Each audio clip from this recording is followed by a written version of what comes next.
হাওয়া, ঝড় সঙ্গে তুমুল বৃষ্টি, আমফানের স্মৃতি মনে করালো রেমাল। বিকেল থেকেই হাওয়ার দাপট বাড়তে থাকে। রাত যত বেড়েছে ততই বেড়েছে হাওয়ার দাপট সঙ্গে তুমুল বৃষ্টি। প্রবল হাওয়ার দাপটে কলকাতার একাধিক রাস্তায় গাছ ভেঙে রাস্তা বন্ধ হয়ে গিয়েছে, উপড়ে গিয়েছে বিদ্যুতের পোস্ট, টলিগঞ্জে ভেঙে গিয়েছে মেট্রোর শেড, বেশ কিছু রাস্তায় জল জমে গিয়েছে।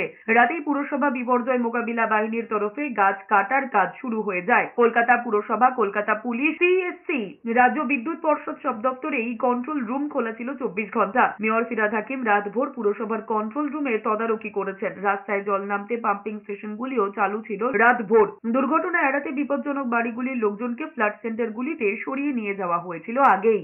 আমরা আছি, রাত্রিরে আছি, যতক্ষণ না কলকাতা থেকে রিপোর্টটা বেরিয়ে ততক্ষণ আমরা সবাই আছি। কিন্তু নিশ্চিতভাবে যাই হবে আমাদের লড়াই করতে হবে। আমাদের এত ভেবে লাভ নেই, আমাদের যতটা প্রিকশন নেওয়ার যা যা ব্যবস্থা করার আমরা সবাই মিলে করেছি, যতটা সম্ভব হয়েছে আমরা সব নিয়ে এসেছি।